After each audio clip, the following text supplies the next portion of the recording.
Tá. Guilherme. Então, bem-vindo todos que estão chegando. Nós vamos dar continuidade à nossa programação da SAF, né? E hoje nós temos como professor convidado para a palestra o professor Marcos Reis Pinheiro, que é atualmente professor da Universidade Federal Fluminense, Departamento de Filosofia, e que foi graduado, né, pela Universidade Federal do Rio de Janeiro, fez mestrado, doutorado e pós-doutorado na PUC, na Pontifícia Universidade Católica do Rio de Janeiro. Também fez outro pós-doc na Universidade Federal do Rio. E é isso. Então, hoje o professor vai contribuir, né, com essas discussões que nós estamos fazendo dentro dessa programação da SAP, que nós pretendemos manter até o final de julho. E só avisando que as inscrições para pergunta podem ser feitas no chat, a gente vai organizar, o Rodrigo vai organizar as perguntas, então quem quiser fazer pergunta no final da fala do professor, é só colocar o seu nome no chat ou mesmo escrever a pergunta que você quer fazer. E então nós vamos abrir a fala agora para o professor e depois nós damos a vez para os alunos. Então, muito obrigado desde já, professor, por ter aceitado o nosso convite e também queria agradecer a todos que estão presentes em mais esse encontro aqui. Obrigado, Deise, obrigado aí pela organização. A gente está dando o nosso jeito, né? De continuar fazendo o que a gente gosta, que é fazer filosofia, né?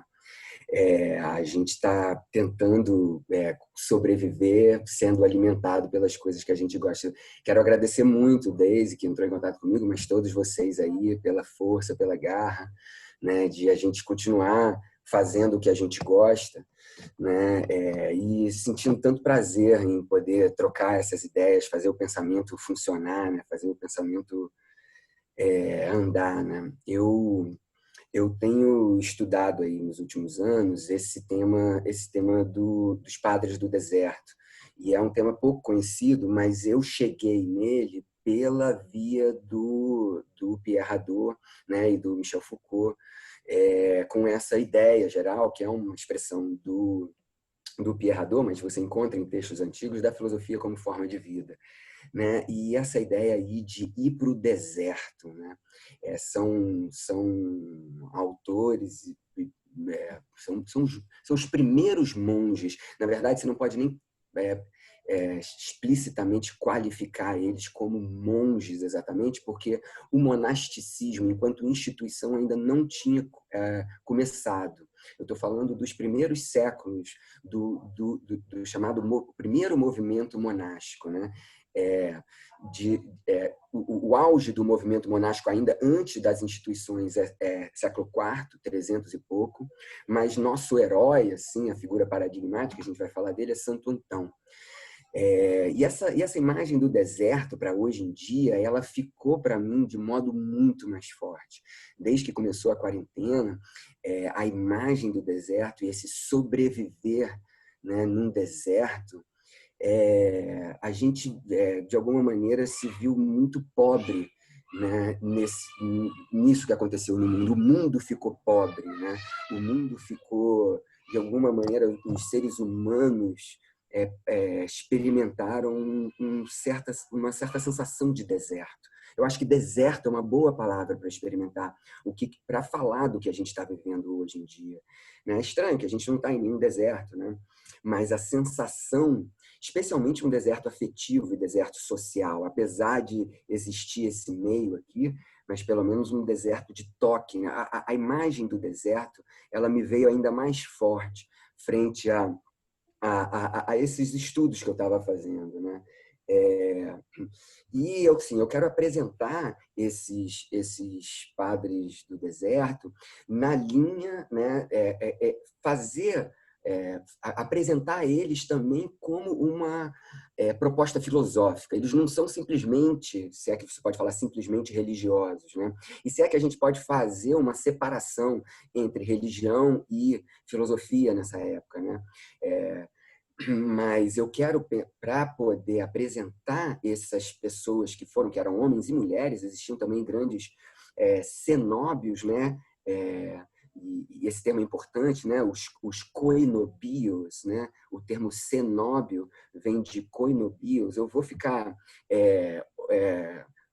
como é que é? Alternando aqui entre uma tela que eu tenho, né? Esse talvez seja o primeiro termo aqui importante, está todo mundo vendo aqui o que eu estou escrevendo, né?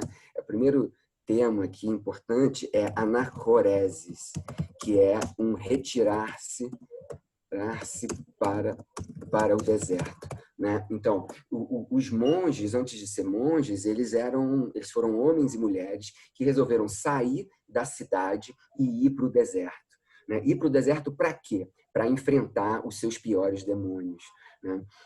Enfrentar esses piores demônios, porque não que nas cidades os demônios não estavam lá, os demônios, pelo contrário, os demônios estão na cidade, né? E os homens que vivem no mundo, né? Os mundanos, que são chamados de cosmikoi, né? Cósmico, aqueles que vivem no mundo, são em oposição, né? Os cosmikoi são aqueles que vivem em oposição aos anacoretas, né? Os anacoretas são aqueles que anacoreutates, né? São aqueles que se retiraram. Anacoreses é se retirar, é sair, né? Do convívio humano, né? E se isolar, especialmente do convívio humano, né? Mas você tem o anacoreta radical, aquele que vive completamente sozinho, e você tem aqueles que começam a viver em certas comunidades, né? Esses que vivem completamente solitários, o grande herói, o grande nome deles é o Santo Antão.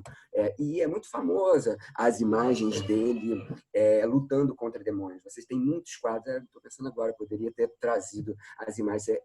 É uma iconografia bem clássica em relação a Santo Antão, né? O nome dele é Antônio, né? Mas o Santo Antão é para ser separado do Santo Antônio mesmo, né? O Santo Antão é o herói por excelência do deserto. Ele vive completamente isolado no deserto, né? E diferente de Pacômio. São nomes muito esquisitos, e por isso eu gosto de colocar ele, que inventa a koinobios, né? A koinobios é viver, né? É vida em comum, né? Como o termo diz, né? E vai dar o termo cenóbio, né? O cenóbio é o que a gente chama aí do mosteiro, né? O termo monarchos, né? Quer dizer solitário, na verdade. E é estranho, o cenóbio é uma comunhão, é uma vida comunitária de seres solitários, de monges, né? O monasterium, né? É o lugar de um grupo de solitários. É um pouco contraditório, mas não é contraditório, porque mesmo eles vivendo em comunidade, a vida deles era bem isolada. Cada um vivia eles chamavam de cela, né? Cada um vivia numa cela específica, passava praticamente a semana inteira na cela. Alguns ao entardecer se reuniam e cantavam uma oração, né? E cantavam um salmo, mas a maioria deles vivia a semana inteira e só se reuniam aos sábados, né? Sábados, o dia do Senhor, né? O sabat, aí, vindo da tradição judaica, né? Então, estou apresentando, assim, de modo geral, os primeiros monges. Aqui a gente está falando do monasticismo primitivo, porque Bento é o primeiro a escrever uma regra monástica, certo? Ele escreve uma regra monástica, mas já lá perto de 500 depois de Cristo, né? 400 e tal. Então, a gente não está falando quando as regras monásticas são escritas, né? Regras monásticas. E aqui, sim, você pode dizer que existe a instituição do monastério. Eu estou falando do monasticismo primitivo. Então, o que aconteceu? Você tem aí Santo Antão, que é por volta de 3 depois de Cristo, né? Junto é um século muito importante, né? Esse século de 200 a 300 é o auge aí de uma outra Pax Romana, mas de uma certa estabilidade do mundo romano, né? E Santo Antão é o primeiro, nunca é o primeiro, né? Mas digamos, é o herói paradigmático, que Atanásio, né? Um autor importante da igreja, um teólogo, ele é um padre mesmo, né? Porque os monges não são padres, né? São coisas bem diferentes. Né? O monge é monge, padre. O padre é um cosmicoi, ele vive no mundo, né? Ele vive com a comunidade, ele vive nas cidades, né? E vive nos... O Atanásio é um bispo, né? O bispo Atanásio escreve a vida de Santo Antão, que é a primeira agiografia. Esse termo, né? Agios, né? Que é santo, né? Agiografia é a agiografia também paradigmática das agiografias. Claro que você tem o próprio Fédon de Platão, pode ser considerado uma certa agiografia, né? Mas não é porque esse termo técnico aí é muito referido a esse primeiro texto fundador, né? A vida de Santo Antão. Esse texto, A Vida de Santo Antão, ganha uma popularidade incrível, muito forte, que a gente vê em 350, 370, até 400 depois de Cristo, ondas enormes de pessoas indo para o deserto, jovens formando mosteiros ou cenóbios de 3.000, 4.000 pessoas, né? E você tem também mulheres também que abandonam tudo, largam tudo e vão viver nesses conglomerados. Isso causa até um problema sério para a igreja, porque começa a ter um poder paralelo, porque, a rigor, os monges eles não estão subordinados ao poder da igreja. Não é à toa que Atanásio escreve o texto que ele escreve. Atanásio escreve um texto para falar, porque aqui a gente está... Eu não quero tentar tanto nas querelas teológicas, porque meu objetivo mais aqui é descrever a demonologia de Evagrio, né, que é um autor monástico importante aqui, mas Atanásio ele está no meio da querela do arianismo, né? Se Jesus é Deus ou não, né? Porque a categoria de Christos, né? A segunda pessoa de Deus, né? O Logos, né? A segunda pessoa de Deus, ela se encarna num ser humano, que é Jesus, né? Jesus é um ser humano que tem uma vida específica, né? Uma cronologia, ele nasce e morre, mas o Cristo não. Então, quando você fala Jesus Cristo, você está pressupondo que o Christos, né? A segunda pessoa de Deus é Jesus, né? Então, a grande querela lá do arianismo em que medida Jesus pode ser pensado como o próprio Deus e como que Jesus entra. O que Atanásio faz com a vida de Santo Antão? Diz, olha, Santo Antão, esse homem tão importante, né, que está fundando esse movimento monástico gigantesco, ele era contra o arianismo. Né? Então, tem um objetivo bem político nesse texto aí da vida de Santo Antão, nessa agiografia de Santo Antão. Mas ela é, para a gente, uma das fontes básicas, digamos, de uma propaganda desse movimento monástico. Né, que, como eu disse para vocês, no século IV fica uma coisa gigantesca, especialmente ali no norte no Egito, né, mas no deserto do Egito. A ideia aí é você ir para o deserto, né, para poder ter mais clareza dos demônios e para poder objetivamente lutar contra os demônios. Né? Porque, como eu disse, na cidade, né, sendo o cosmos é o lugar onde vivem os demônios. Eu vou aqui explicar a cosmologia de Evagrio, que é o autor principal que eu quero trabalhar, né? Evagrio, Pontico. Eu sei que esses nomes são bem esquisitos para a maioria das pessoas, pouquíssima gente conhece, mas são nomes muito importantes no âmbito teológico, né? Ele é profundamente influenciado por Orígenes. Orígenes é um neoplatônico, né? É um neoplatônico tão importante, quer dizer, digamos, ele estudou junto com Amônios Sacas, que foi professor também de Plotino, né? Então, Orígenes é o professor, não professor direto, mas o mentor intelectual, né, da doutrina de Evagrio Pontico. Então, para a gente entender como que o cosmos, né, é o lugar dos demônios, dos homens e dos anjos, né, são essas três categorias de seres caídos, né, isso é importante, a gente vai falar dessa queda, que está descrita lá no Gênesis, né, Então, se nós vivemos numa grande cidade, como os cosmicói vivem, os mundanos vivem, eles estão completamente subordinados aos demônios. Tem tantos demônios, e os demônios têm tanta força, que você não tem o silêncio e a atenção e a calma específica que você tem no deserto, né, para poder perceber esses demônios e conhecer eles melhores e oficialmente lutar contra eles, né? Bom, para eu falar deles, né, como eu estou querendo, isso aqui é filosofia ou é teologia? Né? Claro que eu estou num intercruzamento aqui entre teologia e filosofia, mas eu quero mostrar como que a teologia cristã ela se insere dentro do que a gente chama dos exercícios espirituais, né? Desde a dor, a gente chama, ele usa a expressão de Inácio de Loyola, né, exercícios espirituais, né, para falar da filosofia antiga, né? A gente pode falar de exercícios psíquicos, se a gente quisesse, né, ou técnicas psíquicas de transformação de si, né, para tentar entender toda a filosofia antiga.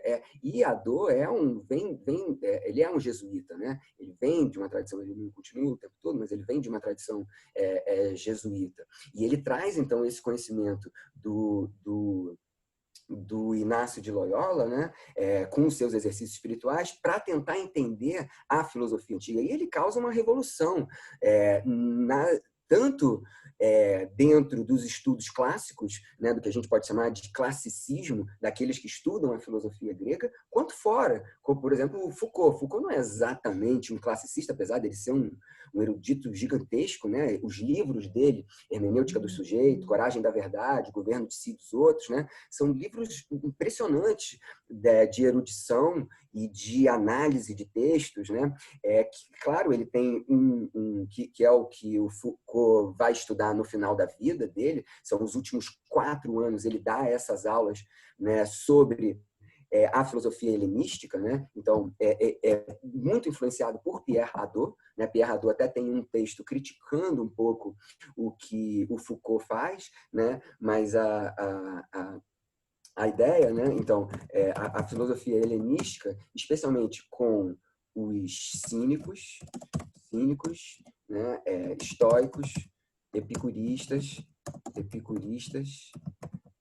céticos também, apesar de serem um pouco diferentes, né? Céticos. Claro que os platônicos também, né? Aqui a gente está pensando também, porque os socráticos maiores, né? A gente tem Platão e Aristóteles, né? Mas a gente tem também os socráticos menores e essas escolas. Tudo isso aqui é socrático, né? Mesmo Epicuro querendo dizer que não é socrático, ele está profundamente influenciado por Sócrates. E a gente não podia deixar de falar do neoplatonismo, né? Especialmente com Hadot. Então, assim, Pierre Hadot, né? Foi quem influenciou Foucault para estudar, tá certo? É isso mesmo, né? Foucault, né? Para apresentar Pierre Hadot, tem um R só, né?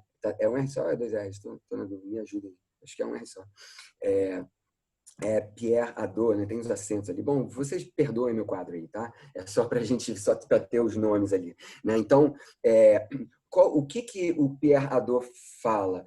Para a gente poder entender muito melhor o que é a filosofia antiga e como entender os textos, né, dos filósofos antigos, a gente tem que pensar que a filosofia deles é uma forma de vida, né? Essa filosofia é uma forma de vida, ela tem por objetivo apresentar uma ascesis, né? É um termo que eu estava com ele aqui, né? Ascesis, eu vou colocar ele de novo aqui, né? O termo ascesis é um termo fundamental que vai dar o termo ascese, que não é ascensão, tá? Ascensão é subir, é levar para cima, não tem nada a ver etimologicamente com o termo ascese. Ascese quer dizer exercício, certo? Então, a ideia é que a filosofia é um conjunto de exercícios. Que exercícios? Exercícios que visam a transformação de si para a gente ser feliz, né? Essa é a ideia para alcançar uma vida boa, né? Nós fazemos filosofia porque a gente quer ser feliz, né? Apesar do absurdo que às vezes parecer isso. Mas é isso que, no fundo, a gente quer. A gente faz filosofia porque acredita que, pela filosofia, a gente tem determinados instrumentos para transformar a própria vida e para poder se adequar a uma forma, a um modo de vida e viver de uma vida livre, autônoma, né? Forte, intensa, viva, né? Feliz, né? A eudaimonia. E todas essas escolas, através desses exercícios, buscavam o que a gente chama de ataraxia. Existe a ataraxia, que tem a ver com imperturbabilidade, a imperturbabilidade da alma. Mas a ataraxia, ela também pode ser pensada como apatheia. Apatheia não tem nada a ver com o termo que a gente usa para apatia. Esse termo vai ser muito importante para o Evagrio e para o monasticismo, porque, eu já vou dar um spoiler aqui para frente, as emoções vão ser entendidas como profundamente relacionadas com os demônios, né? Os demônios, eles estão profundamente marcados, eles desejam, né, prender o ser humano, né? E por que prender o ser humano? Prender os seres humanos pelas paixões. A ideia aqui é uma postura passiva, né?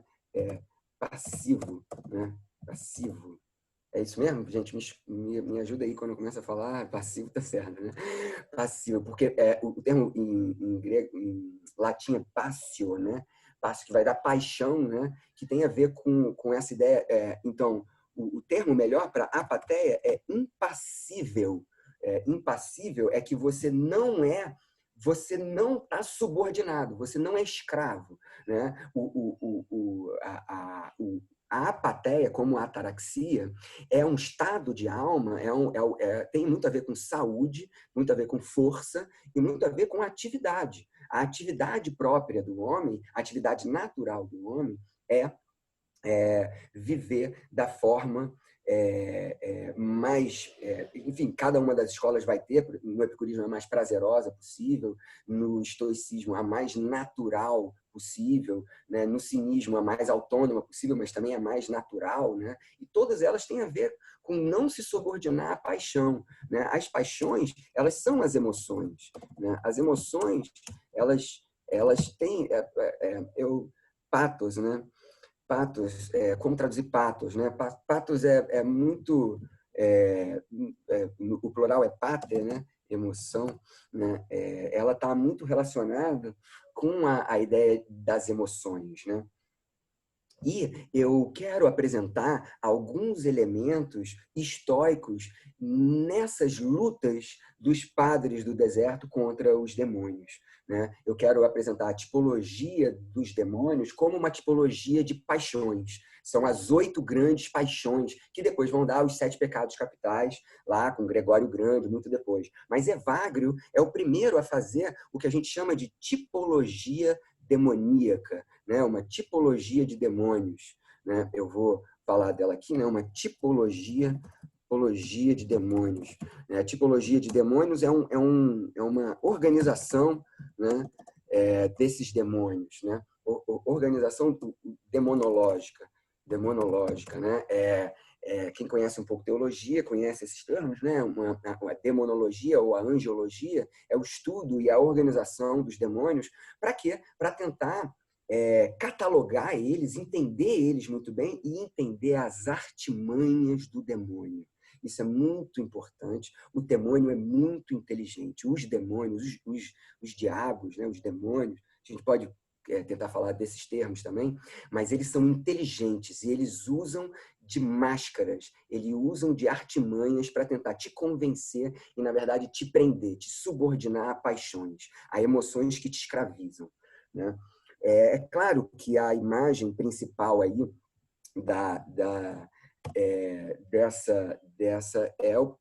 dessa tipologização dos demônios é o próprio Jesus, que enfrenta os demônios no deserto, né? Deserto e demônios, né? Jesus, ele vai para o deserto e enfrenta o diabo, né? É uma única figura, mas Jesus é um exorcista, né? Jesus, ele tira demônios das pessoas. Você tem alguns relatos bíblicos, né, de Jesus tirando demônios e os vínculos de Jesus com demônios, né? E Jesus, digamos, claro, muito antes de Santo Antão, é o paradigma dessa luta contra os demônios, né? E você tem três tentações do demônio no deserto, né, para Jesus, né, que estão vinculados. Vocês vão ver como é que Evagrio interpreta as três tentações ali dos demônios. Antes de entrar na tipologia demonológica do Evagrio Pontico, né, Evagrio aí é século IV também, ele morre em 399, né, e vai morar 15, 16 anos no Egito, no deserto do Egito, e ele é alguém muito influenciado pela teologia dos capadócios, né, que são um conjunto de padres da patrística, né, o Gregório de Nazianzo, o Basílio de Cesareia e o Gregório de Nissa, né, muito influenciado por Orígenes, né? Orígenes, gente, depois de Agostinho, é o nome mais importante dessa antiguidade cristã. É o segundo nome. Agostinho não tem para ninguém, né? Agostinho é um monstro. Ele é gigantesco e a influência dele vai ser profundíssima na história da filosofia, né? Ele é um grande retórico. Mas o segundo nome depois de Agostinho é Orígenes, é quem mais se estuda dentro do que a gente chama de patrística, né? Patrística são todos esses autores aí, teólogos desses primeiros séculos, até o século VI ali, né, depois de Cristo. Porque Agostinho e Evagrio estão bem nessa passagem entre o final da antiguidade, a gente chama de antiguidade tardia, né, para o começo, né, do que a gente chama de Idade Média. Então, antes, a gente tem que falar da cosmologia de Orígenes, né? A cosmologia, pensando aí a criação de tudo, de todo o universo. E é uma leitura, Orígenes é um autor muito importante na teologia, porque é ele que vai fazer uma análise do que é fazer exegese do texto bíblico, o que é interpretar um texto. Ele vai falar que, assim como o ser humano, né, a Bíblia é uma forma de criatura, ela tem níveis de interpretação, né? Você tem o corpo do texto, que é ao pé da letra do texto, depois você tem a alma do texto, que é, digamos, as analogias e as metáforas que você consegue entender no texto, e depois você tem o espírito da letra, né? O espírito do texto é aquilo que você entende pela graça, através de um encontro místico com uma inspiração mística com a própria divindade, e você compreende, você tem uma gnose do texto a partir de uma compreensão de um texto, de um nível muito mais profundo do que simplesmente a letra, o corpo do texto, né? Essa é a coisa mais importante de Orígenes. Então, Orígenes ele vai produzir uma análise filológica da Bíblia inigualável antes do computador, né? Ou antes da filologia surgir do século XIX. Ele vai construir o que se chamou de hexapla, são 6 versões do texto bíblico, uma ao lado da outra, né? Em hebraico, eram 2 versões do hebraico, duas versões gregas, uma versão em aramaico, enfim, e ele compara trecho por trecho, né? A gente tem algumas noções do que seria essa hexapla, né?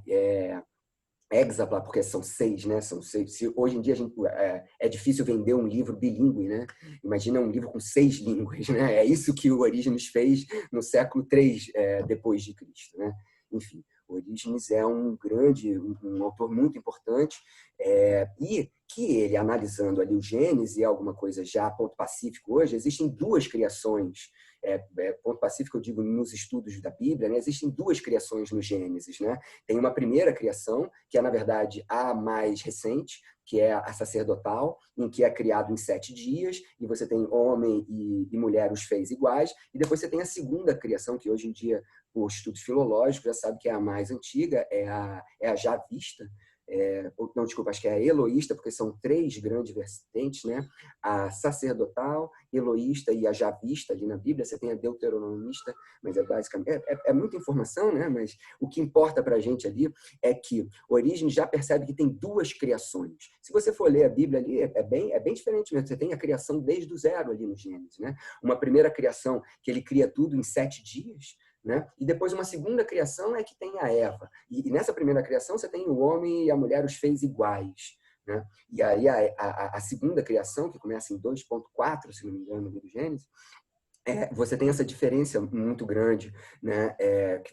Então, como que Orígenes interpreta isso aí? Você tem, primeiro, então, essa primeira criação é a criação que Deus faz das inteligências que contemplam Deus. Essa é a função primordial dessas inteligências primeiras. Então, você tem lá Deus Trindade, né?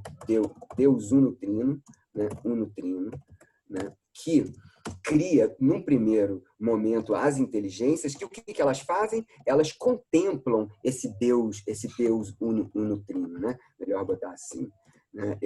Elas contemplam esse Deus Uno-Trino. Então, se eu tivesse uma setinha aqui, seria legal né? Você tem o Deus Uno-Trino já falando meio o espírito neoplatônico, né? Orígenes profundamente estudou com Ammônio Sacas, enfim. Você tem esse Deus Uno-Trino, que a partir dele é criado essa primeira inteligência, que contemplam esse próprio Deus Uno-Trino, só que aqui você tem a queda. O que acontece com a queda? Essas inteligências caem em 3 estratos, né? Os anjos, que caíram menos, né? Os homens, que caíram um pouco mais, né? E, por fim, os demônios, que caíram muito, né? A partir dessa queda, Deus, em sua generosidade, ele cria o cosmos. Então, veja bem, o cosmos e o corpo e a matéria é boa no cristianismo. Isso é muito importante a gente sempre lembrar, né? O cristianismo, ele não é contra a criação. A criação é alguma coisa que foi feita para ajudar essas pessoas que caíram a voltarem a serem inteligências, porque aqui eles ganham uma coisa chamada alma, né?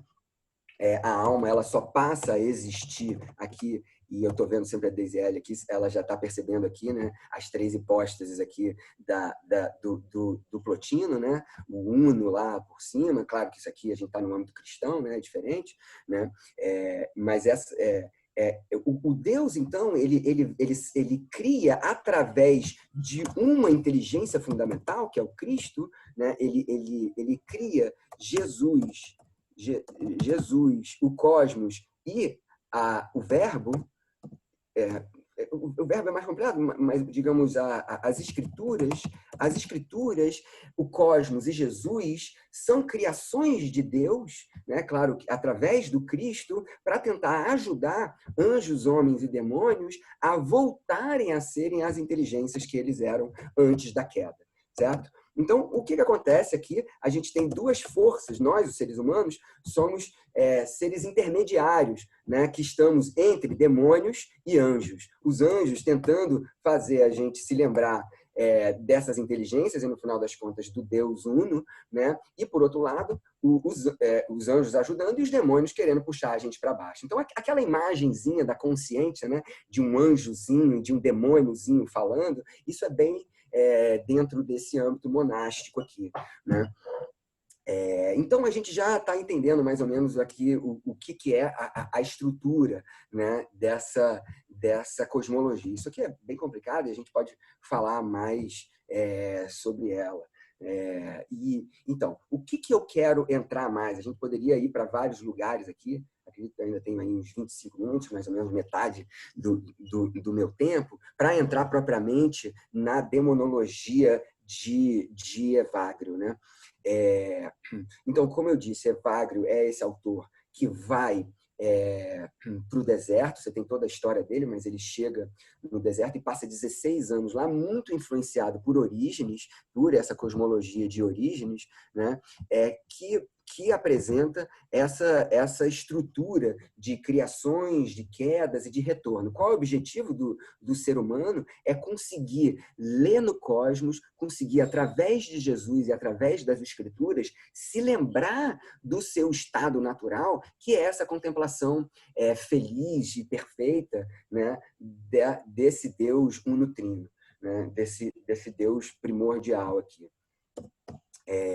Mas vamos lá, o que a gente pode falar aqui de Evagrio? Vamos apresentar logo, então, a demonologia de Evagrio. Deixa eu passar tudo para uma única página aqui, para ser melhor para a gente ver. Peraí, deu pau aqui no meu negócio. Deixa eu puxar aqui para cima. Aqui, deixa eu puxar para outra página, aí vai ficar mais fácil da gente ver tudo. Tudo bem, vocês estão me vendo aí, tá bom? Dá para entender. Então, nesse sentido, o Evagrio Pôntico é profundamente neoplatônico e ele vai ter, quem conhece um pouquinho de Platão, sabe da tripartição, né, da alma de Platão em três grandes partes, né? A parte racional, que fica na cabeça Platão, né? Mas que Evagrio vai absorver completamente disso e vai separar os 8 demônios, né? Os 8 demônios dele nessas três partes da alma. Você tem a parte racional da alma, né? Que fica na cabeça, a parte irascível. A palavra irascível eu acho boa, mas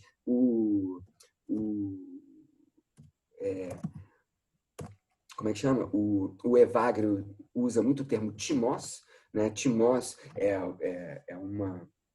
a parte que pode ficar irada, né? Que pode ter as emoções. Isso em Platão é muito vinculado às emoções, né? E por fim, a parte desejante da alma, né? Isso está lá na República, tá, gente? Livro 3, 4, né? 4 da República, né? Mas que Evagrio, como bom originista, né, está repetindo determinadas características aí da tradição platônica. Orígenes é claramente um neoplatônico, assim como Agostinho também é um neoplatônico. Então vamos falar do nome deles, né? A gente tem 3 demônios aqui muito importantes. São os 3 demônios da linha de frente, né? A gula, a avareza e a vaidade. Cada um é muito interessante, porque qual é, e aqui a gente vai fazendo algumas costuras com o estoicismo, né? Talvez uma das palavras centrais, nos conceitos centrais das práticas espirituais, dos exercícios espirituais dos estoicos, é a noção de atenção, né, de prosorré. Isso o Pierrador fala muito, né?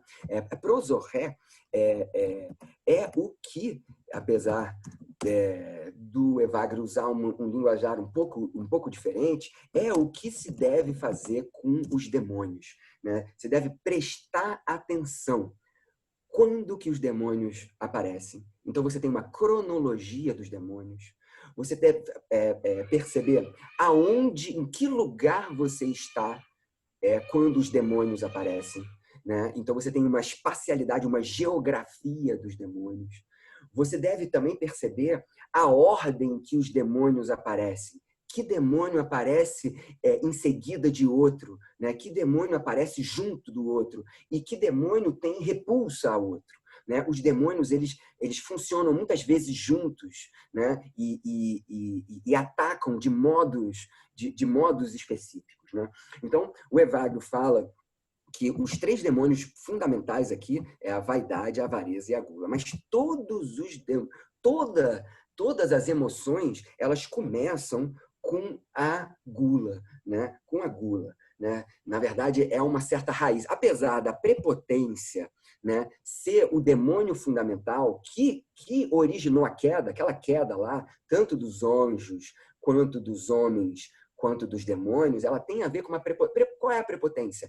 Eu me basto a mim mesmo, né? Essa é a prepotência básica. Eu não preciso de nada nem de ninguém para ser quem eu sou ou para conseguir o que eu preciso, né? Isso é um dado muito importante do cristianismo, né? E eu acho que também da filosofia grega, do estoicismo. O homem nunca se basta a si mesmo. Mas vamos deixar, porque tem muitos elementos dentro da filosofia grega, né? Acho que o cinismo vai pregar muito a autonomia, a autarquia.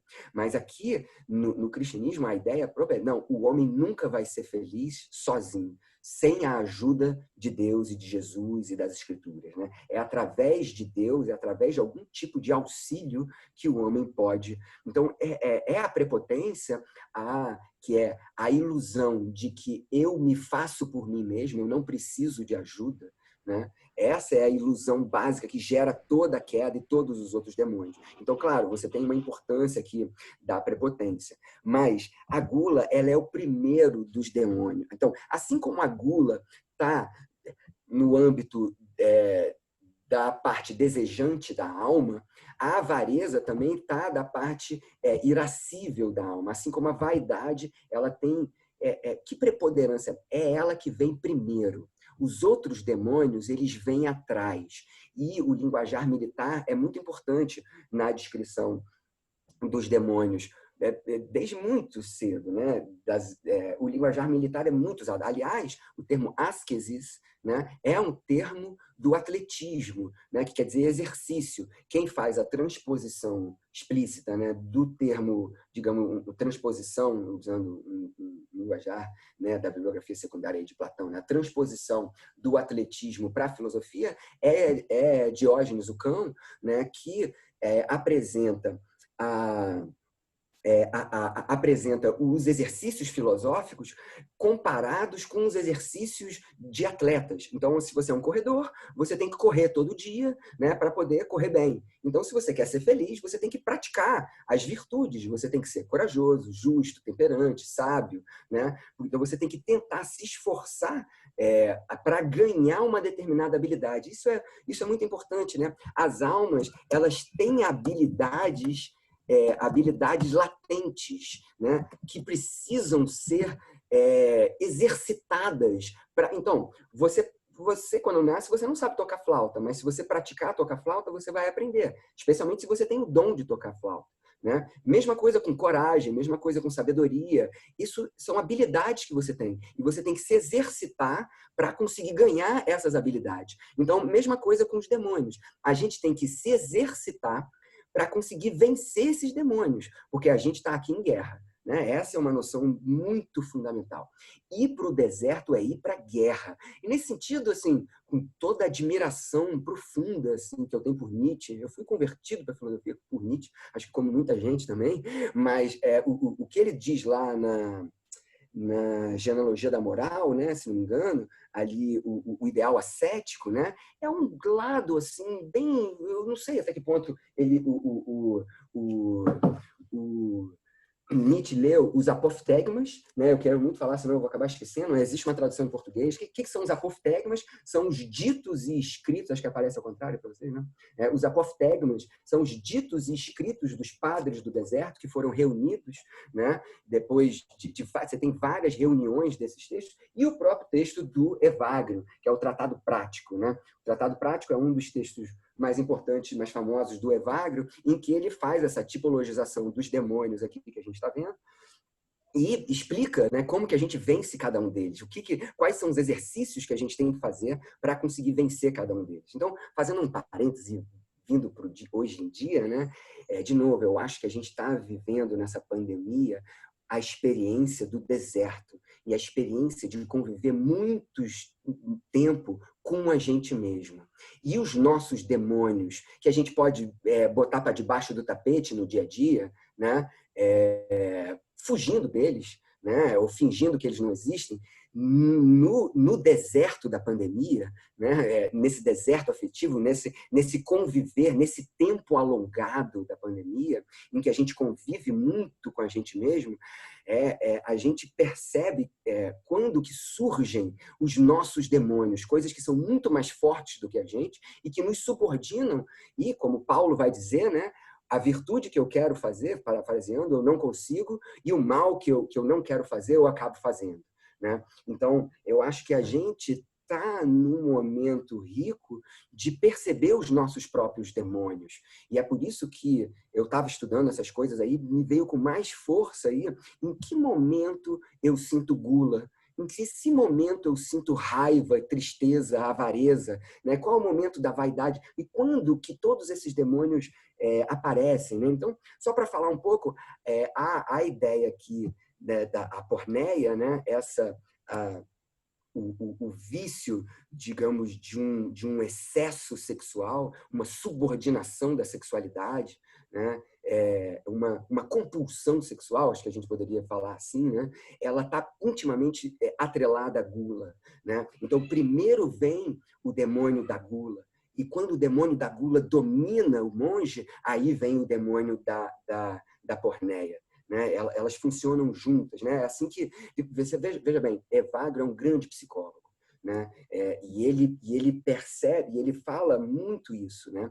Nós temos que prestar atenção, né? Naquilo que a gente nas imagens que nos vêm à cabeça, né? E aqui ele é muito estoico, porque as emoções para os estoicos, né, elas são frutos dos juízos que nós damos frente às fantasias, usando o termo técnico, né, as fantasias que nos surgem na mente, no nous, né? Então, quando a fantasia pode ser fruto de um objeto exterior, então eu vejo um cachorro vindo na minha direção latindo, e aí eu tenho a fantasia do cachorro, a imagem, né, desse cachorro vindo na minha direção, e aí eu raciocino. Esse cachorro vai me morder, se esse cachorro tiver raiva, eu posso morrer, ficar doente, e eu tenho medo da morte, isso já é um juízo, né? Ou melhor, a morte é uma coisa ruim, e, portanto, eu tenho medo da morte, e eu fico com medo do cachorro. Né? Medo é um equívoco, porque, a rigor, nesse sentido, essa emoção que é fruto de um juízo frente a uma fantasia, eu estou falando aqui em 2 minutos, toda a lógica estoica, né? Vocês me perdoem, mas é porque eu quero voltar para o... E isso está por detrás aqui do Evagrio, ele praticamente cita essas coisas. Né? A ideia é o quê? Porque as fantasias que vêm à nossa cabeça, elas não necessariamente vêm do mundo exterior, mas vêm também da memória. Os monges têm autonomia frente à memória de cada um. Os monges mexem na memória de cada um e fazem surgir imagens. E essas imagens, a gente não tem controle sobre elas. São os demônios que estão surgindo, estão fazendo surgir na nossa cabeça. Então tá lá o monge orando e vem na cabeça dele um prato de comida maravilhoso, carérrimo, né, de um restaurante riquíssimo lá de Roma, que uma vez ele foi. Estou imaginando o Evagrio orando lá. Porque, outra coisa, a oração é a prática constante. E o que é oração está intimamente vinculado à guerra dos demônios e intimamente vinculado com a atenção. A oração é prestar atenção em tudo que você faz. Né? Oração, a definição básica lá é comunhão com a divindade, mas ela tem a ver com a luta com os demônios, porque o primeiro passo da luta dos demônios é uma avaliação desses demônios, né? Entender o que são esses demônios e como que eles funcionam. Então, falando um pouco aqui, a avareza, ela funciona... A avareza é você querer ter posses. E ela tem a ver também com a posse do seu próprio corpo. Quando você fica muito preocupado com a sua saúde e quando você faz muito exercício, quer ter um corpo perfeito, né, e você está muito preocupado com o seu corpo, no fundo você é avarento com o seu corpo. Né? Isso é vago. E por quê? Veja bem, os caras comem o pão que o diabo amassou. Né? Literalmente, eles moram no deserto, eles comem uma vez por dia um pão duro que eles pingam um pouquinho de água, eles fazem um jejum muito radical, muitos até comem um dia sim, um dia não, bebem pouquíssima água, né, e ficam orando e fazendo trabalhos manuais ou então copiando textos. Né? Então, o medo de ficar doente está intimamente ligado com a avareza. Né? E a avareza está intimamente ligada com a raiva também, porque no momento em que você não tem controle do objeto que você acha que é seu, né? E nesse sentido os monges são profundamente contra a propriedade privada, né? eles são contra qualquer tipo de posse. A primeira coisa que você tem que fazer é abandonar tudo, né? Vai, vende tudo, dê para os pobres e me segue. É isso, assim que começa a vida de Antão. Quando você, então, não consegue ter o seu objeto que você acha que você possui, vem a raiva. A raiva, e quando você tenta se vingar porque você perdeu o objeto ou não está o objeto, e você não consegue, então veja bem, vem o demônio da avareza, né? E você tenta possuir, fica com, né, com vontade de possuir, e você perde esse objeto. A raiva está intimamente ligado com a possibilidade de perda de algum objeto. E a tristeza é um demônio que nunca toma iniciativa. A tristeza, ela meio que escorrega para dentro do demônio já desolado pela avareza e pela raiva. Então, um demônio que se debate pela raiva e tenta se vingar, até quando consegue se vingar, talvez até mais ainda, ele é tomado pela tristeza. E a assídia, né? A assídia é um demônio muito interessante, que é um demônio pouco conhecido, ele é chamado do demônio do meio-dia. Porque do meio-dia é a preguiça que dá, é um certo torpor, um tédio. É difícil de traduzir assídia. Assídia pode ser meio torpor, tédio, preguiça, distração. Né? O traço principal da assídia aí é você não conseguir se concentrar. Né? Quando você está lendo um negócio, você olha para ver que horas são, você parece que o tempo não passa. A assídia, o demônio da assídia, é um demônio que altera a noção de temporalidade de um jeito muito forte. Porque a assídia é o demônio mais pesado que existe. Porque meio-dia, né? Porque é aquele torpor que dá depois do almoço. Né? É bem o demônio que é o momento que eles comem, né? Deixar de comer eles não podem. Então tem um momento que eles comem. Né? Por isso que o demônio da gula é tão perigoso. Porque o demônio da gula, você convive com ele o tempo todo. Porque a ideia, claro que você pode comer, você tem que comer. A comida não é o mal em si. O mal é você querer mais do que comer. Né? É você querer. E por isso que eles comem tão pouco, para perceber quando que a gula aparece, para poder lutar contra a gula. Né? Eu gosto da comida, porque a comida é um dom de Deus e ela me alimenta, mas não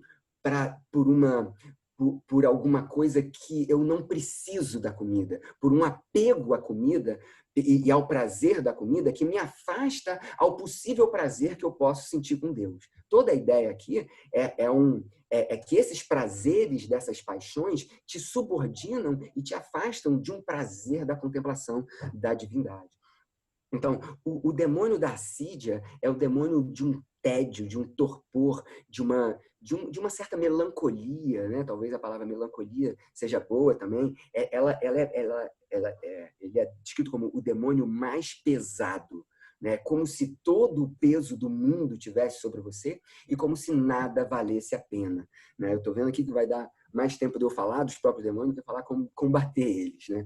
Mas, como eu disse, né, o primeiro passo para combater os demônios é entender os demônios, é catalogar os demônios, entender quando que eles aparecem e como que um aparece depois do outro. Né? Só falar um pouquinho da vaidade. A vaidade é também um demônio, em algum sentido parecido com a tristeza, que ele é um demônio um pouco passivo, ele é como uma trepadeira. O demônio da vaidade, ele também não toma a dianteira, não. Ele entra em você depois que você vence os outros demônios. Né? Tem uma história que eu sempre conto, né? Um monge encontra um monge no deserto, né? E aí o monge vira para o outro: olá, tudo bem? Sim, tudo bem, eu tô como é que você vai? De onde você vem? Né? Conversando. Ele: eu estou há 20 anos no deserto, né? Praticando ascese e tentando vencer os demônios. E aí o outro fala: e você? Não, eu só fico 1 ano no deserto para não ficar muito vaidoso, que eu estou há muito tempo no deserto. Né? Então, ele sai do deserto como uma forma de ascese. Ele volta. Você vê, a própria ascese é um perigo para a própria ascese, por causa do demônio da vaidade. O demônio da vaidade, ele, digamos assim, ele é como uma trepadeira, ele sobe em cima das vitórias sobre o outro demônio. Mas uma coisa que vale a pena perceber: o demônio da vaidade é inimigo do demônio da fornicação. Por quê? A porneia, ela é alguma coisa envergonhante, né? E eu acho que tem muito a ver com isso o fato do Diógenes, o cão, se masturbar em praça pública, né? Mas, enfim, eu acho que é um ato heróico, né? De alguma maneira, né? Bem a lá os cínicos, né? Mas, enfim, a ideia é que quando o demônio chega para enfrentar o demônio da vaidade, normalmente esses primeiros demônios aqui, mais vinculados ao âmbito corporal, já estão vencidos já há muito tempo. Né? Mas o demônio da vaidade é um dos mais difíceis de se ver livre dele. Ele sempre toma o monge por causa da quantidade de poder que ele vai ganhando ao longo dos anos e da prática da ascese. Então, o que ele faz? Ele convoca o demônio da fornicação e se submete ao demônio da fornicação explicitamente, publicamente, para mostrar que ele também é falho e para enxotar para fora o demônio da vaidade. Né? Então, você vê, você conhecendo o demônio, você consegue utilizar um demônio contra o outro. E você consegue perceber que demônio junta com o demônio do outro. Né? Agora, um ponto muito importante aqui, tentando acabar, para abrir também para conversas, não sei, eu falo muito rápido, vamos aqui ver o que vocês podem falar, para a gente ter um espaço para um diálogo. Um ponto principal da oração. Então, a oração é a prática constante, né? Isso é bíblico também, né? Orai sem cessar. Orai sem cessar. Tudo que você fizer, você tem a oração ao mesmo tempo do que você faz. Então, a grande ora et labora, né? Essa é o ditado, digamos, a máxima dos monges, né? Labora, e eles costuram, eles fazem um certo tipo de tear, que eles fazem sacolas, né, que eles trocam. Né? Você tem um certo comércio, você tem uma mobilidade ali, porque, como eu disse aqui, os apoftegmas dos padres do deserto são uma reunião, né, dos ditos e feitos desses padres do deserto, em que um aprendiz vai até um grande mestre e pergunta: pai, me dê uma palavra de salvação. Eu estou com um problema com o demônio da avareza, me ajuda. Eu estou com um problema com o demônio da tristeza, né? Então, você tem esses encontros dos padres, né? E que segue a linha aí do Diógenes o Cínico, né? Que são anedotas que passam algum tipo de conhecimento prático, né? De conhecimento para lidar. Bom, qual é o elemento primordial, primeiro, não primordial, mas primeiro da oração? Lágrimas. Isso eu acho interessantíssimo, riquíssimo, assim. Existe um certo tipo de oração que é chorar. Chorar é uma das graças fundamentais de Deus. No momento da oração, você percebe o quão ridículo você é, o quão infestado de demônios você é, e você chora no meio da oração. Né? Acredito, quem já experimentou um choro libertador, é uma das coisas mais potentes, né, possíveis. Não é um choro de tristeza, veja bem, é um choro de reconhecimento da própria fraqueza e reconhecimento da necessidade de auxílio. Né? Eu não consigo. Né? Então, um termo importante aqui é pentos, arrependimento. Arrependimento. Né? Arrependimento parece, de novo, Nietzsche é muito importante aqui, porque não se trata de um amargor, né? Mas é um arrependimento assim, eu sozinho não consigo, eu preciso de alguma coisa a mais. Né? E você se coloca do seu tamanho. Né? Então, o dom das lágrimas é um traço importantíssimo em toda a mística cristã. Né? Isso vai aparecer de diversas maneiras ao longo. Parece Teresa d'Ávila, parece São João da Cruz. Né? A Teresa d'Ávila tem uma imagem linda, né? Que as lágrimas é uma forma de regar o jardim da espiritualidade, esse jardim da força espiritual, que é o tema da humildade. A humildade, eu acho, uma das virtudes mais complexas e muito difícil, porque, no fundo, a humildade pode ser simplesmente uma máscara da vaidade. Né? É muito famoso Platão encontrando com Diógenes, né? Platão todo arrumado, todo vestido, com uma roupa bonita, Diógenes o Cínico todo esfarrapado, né? Aí cai o manto de Platão, né? E aí Diógenes, um manto riquíssimo, Platão era rico, né? E Diógenes o Cínico pisa no manto de Platão, né? E Diógenes fala: eu piso no orgulho de Platão, né? E aí Platão teria dito: e como você se sente orgulhoso de fazer isso? E Platão teria dito: eu vejo no rasgo da sua roupa aparecer a sua vaidade. É claro que a humildade pode ser uma forma de vaidade, mas tem uma humildade que é uma consciência da incapacidade humana. Eu acho que humildade pode ser pensado muito com a ideia de castração da psicanálise. Eu não entendo, eu gosto muito de psicanálise, leio muito, assim, mas eu entendo a ideia de que você não tem onipotência. A onipotência é uma dos pesos maiores do ser humano. E no momento do arrependimento, das lágrimas, e no momento de pedir desculpa, né? No momento em que você chora e pede desculpa para o cosmos. Cara, eu não estou conseguindo, está muito difícil, né? E eu preciso de ajuda. Isso ele vai falar. Então, você tem toda uma teologia das lágrimas importante em Evagrio, que é muito rica, e ele vai falar que amolece ou suaviza a, é, o, a selvageria da nossa alma. Os demônios são selvagens, são irrequietos, eles são impacientes, né? Então, aqui eu estou falando especialmente da assídia, né? A assídia, ela tem um traço muito importante, né, no monasticismo como um todo, né? A cisma é esse torpor, essa preguiça, né? Então, frente às lágrimas, né? Porque frente às lágrimas e à paciência, né? As lágrimas, a paciência estão profundamente vinculados com a coragem, né? A paciência, que é hipo, eu ia falar muito mais, mas eu vou terminar por aqui, hipomoné, né? Que a palavra hipomoné, que é a palavra para paciência, ela tem muito a ver com fincar o pé. Tipo assim, eu daqui não saio. Né? Eu daqui não saio, eu vou ficar aqui. Essa é a forma de vencer essa preguiça do meio-dia, né? Esse demônio do meio-dia. Eu vou ficar aqui. Né? Então, e eu acho isso muito rico também do Evagrio, né? Como que quando a gente tem pressa, no fundo, a gente está com medo. Medo e pressa está intimamente vinculado. E a paciência está intimamente vinculado com eu vou ter coragem de enfrentar.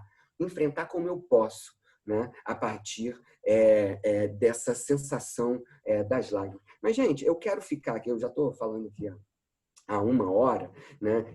Deixa eu ver se eu tinha mais alguma coisa para tentar fechar aqui a coisa, para abrir para as perguntas. Eu ia agora falar um pouco mais sobre a assídia, né? E falar sobre a noção de que essa coragem, essa paciência tem a ver com outra noção importantíssima, que é a noção de esperança, né? Esperança não é exatamente fé, né? É outra ideia. É uma esperança, assim, é uma confiança, é um entregar-se corajoso que permanece. Né? São técnicas especialmente para atacar a assídia. Né? Porque, assim, gula e fornicação é parar de comer, né, e abrir mão do prazer sexual. Né? Isso tem alguma coisa de uma... E o deserto é bom para isso, digamos assim. Né? O deserto é propício para isso.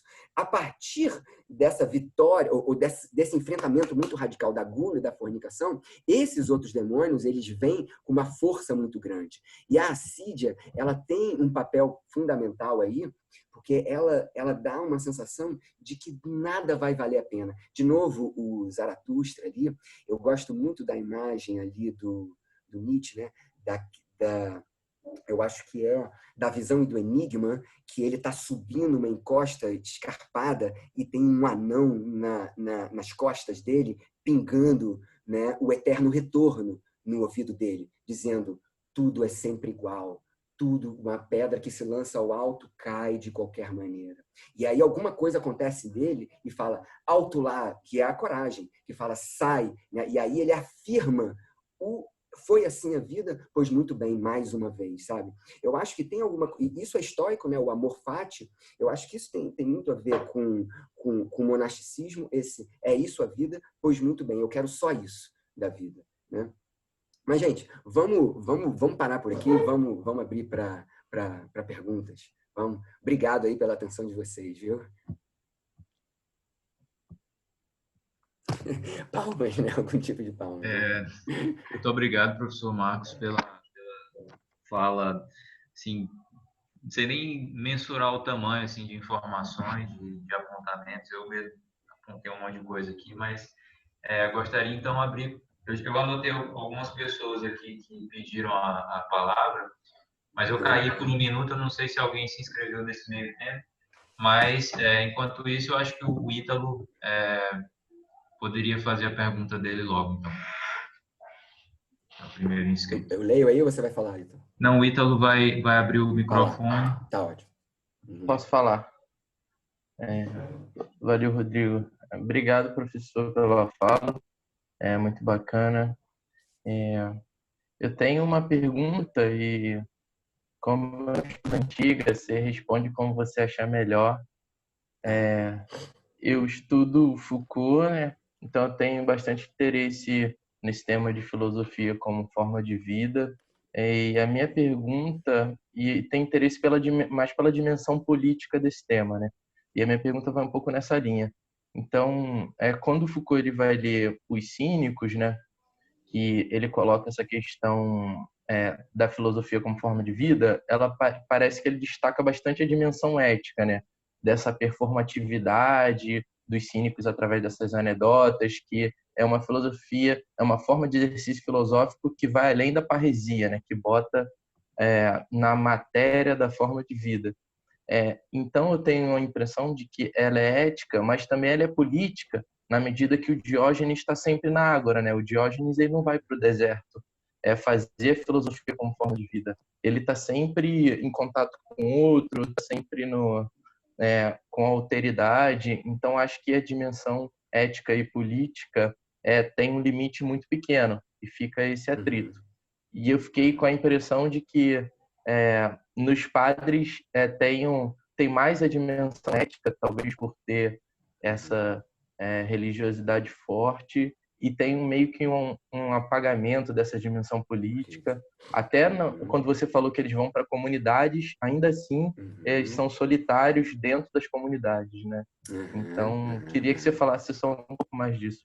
Pô, cara, muito obrigado pela pergunta importantíssima, assim, né? Assim, talvez alguns já tenham ouvido falar de Peter Brown, né? Peter Brown, um grande biógrafo de Agostinho, ele é um historiador que estuda muito a Antiguidade Tardia. Na verdade, quem cunha esse termo Antiguidade Tardia e alça ele para uma categoria importante dentro da historiografia, dentro da filosofia, Antiguidade Tardia, né? Que a gente está falando, é o Peter Brown.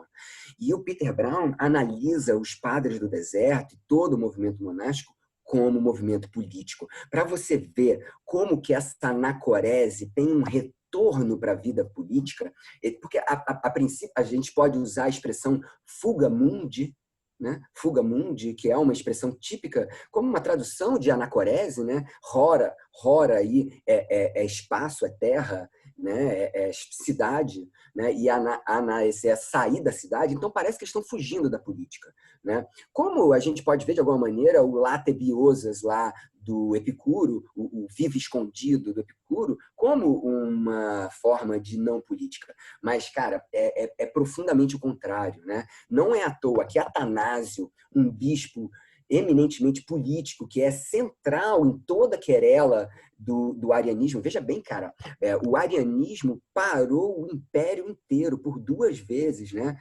O próprio imperador Constantino convocou um concílio de Nicéia para se resolver o problema. Então é um problema. E o que o Atanásio faz? Escreve o texto sobre a vida de Santo Antão para tentar trazer o movimento monástico saindo da cidade, vira uma força política importantíssima, né? Os monges, que é a expressão do Peter Brown, caramba, esqueceu agora a expressão dele, é quase como assim, homem santo, né? Ou se tivesse meus amigos aqui, o Rafael, o pessoal que eu estudo, esqueci agora, é uma expressão que o Peter Brown cunha para essa autoridade do monge. O monge ganha uma autoridade muito grande. E outra coisa, eles não vão para o deserto porque não gostam dos seres humanos e não gostam de conviver com os seres humanos. Eles vão para o deserto para tentar entender, para tentar conviver melhor, para ter o silêncio apropriado, para poder ouvir a fala melhor. Esse retirar-se da política aparentemente, têm um retorno político gigantesco. Os mosteiros é que fundam as universidades lá em 1100 depois. E claro que não é a mesma coisa de 400, né? Mas a gente está aqui nas sementes, né, da organização fundamental no feudalismo, fundamental para a criação das universidades. O Weber vai falar, porque a ascese, ela normalmente é extramundana, ela sai de uma política explícita, se recolhe numa solidão, mas ela está antenada nessa política, né? Eu penso muito num jejum do Gandhi, entendeu? Não ficar parado, assim, tudo bem, ficar parado na praça pública é muito diferente, né? Mas nas paradas de Sócrates, né? Sócrates, por exemplo, é alguém que nunca se mete em política oficialmente, né? Mas está lá fazendo política. Entende? O que eu quero dizer e nos apophthegmas você tem muitos encontros de governadores, bispos, prefeitos que vão ter com os monges para lidar, para conversar com eles, pedir apoio. E normalmente os monges desprezam os caras.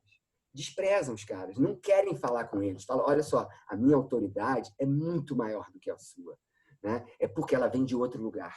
E outra coisa importante, né? Esses monges são mágicos, né? É isso, a autoridade da magia, a magia e a autoridade está íntimamente. A magia, ela tem uma função política toda. É que eu tenho uns amigos que estudam magia, né? Fico sempre pensando nele. E eles são profundamente políticos, né? Enfim, pensam, não que eles sejam políticos, mas eles pensam a magia como elementos retóricos e políticos, né? Você tem muitos elementos mágicos aí, e esses textos aqui, né, são textos, né, os apophthegmas são textos que têm uma circulação enorme no mundo todo ali do Egito, né, do Mediterrâneo. Depois eles vão para a Síria. Então, assim, é verdade que eles têm uma crítica muito grande à política institucionalizada, certo? Mas isso não quer dizer que eles deixam de fazer política, no sentido de que eles deixam de mandar uma mensagem para o ser humano, né? Uma mensagem que quer libertar o ser humano de uma política escravizadora, de uma política mesquinha, como Epicuro, né? Epicuro funda o jardim, né, para fazer uma política com amigos. Ele fala, ó, só se faz política com amigos, né? Não se faz política com inimigos. Isso é Epicuro, né? A gente chamou, eu dei um curso sobre os apophthegmas, né? A gente leu alguns apophthegmas na pós-graduação, já tem um ano e meio, assim, e a gente chamou o Marco Figueira para falar do Late Biosas, né? Desse refugiar-se, da política em Epicuro, né? Como que a gente pode falar de política em Epicuro, que é um sair, que ele funda um jardim, mas nesse jardim ele está o tempo todo conversando, né? Ele está o tempo todo fazendo uma dialética ali socrática, né? Não sei se eu te ajudei. Há uma crítica à política, com certeza, e há um retirar-se da política, né? Mas não é um abandono de jeito nenhum, porque eles vão ter um lugar central na política do Império Romano, especialmente desse final do Império Romano aí, que é esse homem sagrado. Depois eu vou lembrar do termo do Peter Brown, né? O Peter Brown é o grande nome para se pensar a política dos padres do deserto, a política dos... Né? Obrigado, Tá ótimo, obrigado, professor. Obrigado pela pergunta, Ítalo. Acho que a Ana tinha se inscrito, mas eu acho que ela acabou caindo ou saindo. Eu vou deixar aqui de stand-by. E agora tem o Felipe Amâncio. Pode falar, Felipe. Então, boa noite, professor Marcos. Fiquei bastante impressionado com a sua fala. Então, eu queria fazer duas perguntas, assim, se possível, né? A primeira é, quando você começou a realizar essas pesquisas e qual foi o seu primeiro contato, a sua porta de entrada? Se você encontrou alguma resistência, se você ainda encontra esse tipo de resistência, por ser um tipo de pesquisa não tão ortodoxa, assim, talvez nos termos da academia, né? E a segunda é assim, né? A gente falou de demônios como gula, etc., esses pecados capitais. Atualmente, eles talvez receberiam o nome de neuroses, compulsões, distúrbios. Então, eu queria entender, assim, qual é, na falta de uma palavra melhor, a especificidade que a vida desses padres e poderia trazer para o nosso mundo, né? Cada vez mais laico e cientificista. Então, eu queria entender assim como esse entendimento em termos demoníacos e toda essa vida dos padres, né, poderia trazer qual a especificidade desse ensinamento para um mundo tão diferente como é hoje. Demônios hoje em dia, né? Isso não é muito demodê, né? Entendi. Não, ótimas perguntas. Não, então, sobre, assim, filosofia como forma de vida, eu estudo desde que eu me entendo por gente na filosofia. A minha monografia de graduação foi sobre a morte de Sócrates e como que a filosofia de Platão é uma forma, meu mestrado, meu doutorado, foi tudo Platão estudando esse aspecto. Quais são os exercícios em Platão que visam uma transformação de si, né? Foi filosofia como forma de vida em Platão. Mas desde muito tempo eu estudo outras coisas também demoníacas, que é a astrologia, né? Eu sou apaixonado também pela astrologia, mas especialmente pela história da astrologia antiga, e graças aos deuses, assim, eu nunca encontrei nenhuma resistência. Pelo contrário, assim, eu faço um tipo de pesquisa que é uma pesquisa erudita. Eu não faço o mapa das pessoas, quer dizer, eu já fiz, mas não é assim, não se trata de fazer interpretações de mapa. Eu faço de pesquisa na história da astrologia, né? Eu lancei um livro junto com uma amiga sobre Ptolomeu, né? O Ptolomeu tem também um texto astrológico, que é o Tetrabíblios, né? E eu trabalhei muito as cosmologias que estão por detrás da astrologia helenística, que é a astrologia a cosmologia de Platão, de Aristóteles e dos históricos. Então, eu gosto muito também de cosmologia. E como vocês viram aqui, a cosmologia, a noção de demônio está profundamente vinculada à ideia de cosmos. Eu, até agora, nunca senti muita... Porque eu acho não se trata nem de se proteger na erudição. Se trata de, olha, se você está fazendo uma pesquisa acadêmica, você tem que me dar as fontes, você tem que me dar do que você está falando. E aí já indo... Então, eu acho assim, se eu estou estudando Evagrio, que é um teólogo muito importante da história do cristianismo, sabe? Eu estou estudando Orígenes, assim. O Evagrio fala de demônios, o neoplatonismo todo fala de demônios. Aliás, Sócrates fala de demônios, Platão fala de demônios, né? Os daimons ali, né? Sócrates, ele conversa com demônios, né? E os demônios na Grécia clássica são elementos importantíssimos, né? Me desculpem, né? É o texto de Platão que está falando disso. Você vai dizer que isso não é filosofia? Pelo contrário, existe uma racionalidade nessa análise dos demônios. Não se trata de oba-oba, eles são filósofos, no sentido de que tem uma racionalidade ali. Você vê, você tem uma tipologia demoníaca. Tipologia o quê? É tentar enquadrar cada um desses demônios, descrever cada um deles, entender a lógica do seu funcionamento, né? Se trata de ciência no sentido muito amplo, né? Agora, então, assim, eu acho que se a gente faz pesquisa bem feita e você apresenta as fontes e analisa as fontes, o que a pessoa pode dizer? Que Evagrio, ou Platão, ou Sócrates não falou de demônios? Me desculpa, mas está no texto, né? Está escrito daimon, né? Sócrates falava, não, isso é modo de dizer. Você que está interpretando assim. No texto está escrito que é um demônio. E aí, indo para a sua segunda pergunta, né? Também os deuses gregos, né? Eu gosto muito de Jung, conheço pouco, mas as coisas que li eu gosto muito de Jung, e esse conceito de arquétipo do inconsciente, né? E você falar dos deuses gregos como arquétipos do inconsciente, eu acho riquíssimo. Eu acho que você tem muita coisa para você falar sobre isso e para pensar sobre isso. Agora, gente, Afrodite não é um arquétipo do inconsciente para Sócrates. Afrodite é uma deusa que existe concretamente no mundo lá fora. E se você demora, ela vai te pegar. Se você não fizer o que ela quiser... Assim, os demônios não é uma neurose subjetiva. Eu estou falando para o Evagrio, entendeu? Eu acho que quando a gente está estudando o autor, a gente tem que ter o princípio da compaixão. É um princípio exegético, de interpretação. Você tem que descrever o modo que ele descreve. Tudo bem, é ridículo falar de demônios hoje em dia? Para alguns, não. Para alguns, não. Aliás, para muitos, não. Né? Fora da universidade. Né? Você tem, até hoje, anjos também, né? E também, sei lá, se você for trazer para outras religiões, né? O relacionamento com diversos tipos de deuses, né? Os orixás, né? Incorporações, né? Mesmo se você for falar do espiritismo, né? Você tem muita gente que acredita em muitas coisas aí, né? Acreditar é uma coisa, certo? Então, assim, não chega a ser ridículo você falar disso no âmbito científico se você quer estudar um determinado fenômeno. Antropologicamente, ou metodologicamente, você tem que respeitar o discurso de quem você está entrevistando, digamos assim. Então, se eu estou estudando Evagrio fala de demônio. Demônio é um ser que caiu das inteligências. E existe aqui, pode existir nos lugares. Ele pode, é um ser externo a mim. E eu levo isso a sério. Metodologicamente, eu levo isso a sério. Né? As minhas crenças são outras, como pesquisador, eu estou falando. Né? Isso é um objeto externo.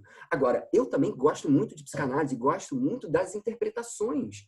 Né? E o próprio Freud fala de demônios, né? Interpreta o Freud tem um texto sobre uma possessão demoníaca que ele interpreta ali, né? Enfim, é um texto que me interessou exatamente pelo meu interesse com demônios. Eu acho assim, você tem, e mais ainda, a gente vive hoje, eu que gosto desse assunto, então, além de astrologia, de demônios, eu gosto também de mística, né?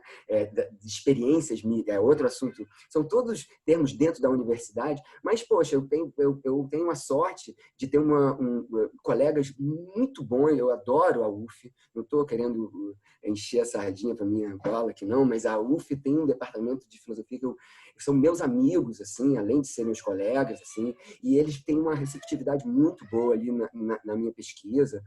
E eles me levam muito a sério. E eu acredito que eu faço um trabalho sério na medida que eu faço erudição, na medida que eu analiso textos. Eu procuro levantar pesquisas que estou analisando. Então, como eu estava dizendo, a interpretação psicanalítica, eu acho que dá elementos muito ricos para a gente entender e fazer o intercruzamento.